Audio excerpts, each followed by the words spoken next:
ശ്രദ്ധിക്കുക. ഇതാണ് നമ്മൾ, അല്ലെങ്കിൽ ഗോൾഡ് റേഷ്യോ എല്ലാവർക്കും അറിയുന്ന ഒരു കാര്യമാണ്, മനസ്സിലായോ? നമ്മൾ ഡിഫറെൻ്റ് ആണ് ചെയ്യേണ്ടത്. ഗോൾഡ് റേഷ്യോ ബുക്സിലും പിന്നെ യൂട്യൂബ്സിലും എല്ലാവർക്കും അറിയുന്ന ഒരു കാര്യമാണ് ഗോൾഡ് റേഷ്യോ. അവിടെ നിന്ന് വന്ന് തിരിച്ച് കയറും, അല്ലെങ്കിൽ അവിടെ നിന്നാണ് നമ്മൾ ബൈ ചെയ്യേണ്ടതെന്ന് പറഞ്ഞു.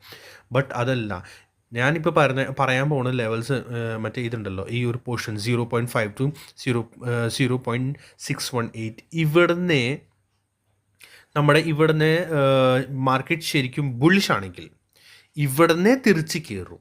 അതാണ് ആക്ച്വൽ ബുള്ളിഷ്നെസ്സിൻ്റെ സൈൻ ആയിരിക്കുള്ളൂ, മനസ്സിലായോ? ഞാൻ പറയുന്നത് നിങ്ങൾ കറക്റ്റായിട്ട് കേൾക്കണം, നോട്ട് ചെയ്ത് വെച്ചേക്കണം എവിടെയെങ്കിലും, കാരണം അതാണ് ആക്ച്വൽ ലെവൽ. ഓക്കെ, സോ ഇപ്പോൾ ഞാൻ ഇതിനകത്ത് ഞാനിപ്പോൾ കാണിച്ചു തരാം നിങ്ങൾക്ക്.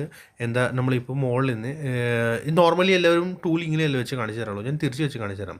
എന്നിട്ടേ കുറച്ച് ഡിഫറൻസ് നമുക്ക് മനസ്സിലാക്കാൻ പറ്റുള്ളൂ. സോ നമ്മുടെ ഹൈ ആൻഡ് ലോ ഇതിനോട് തിരിച്ച് ഇങ്ങനെ വയ്ക്കാം. ഓക്കെ,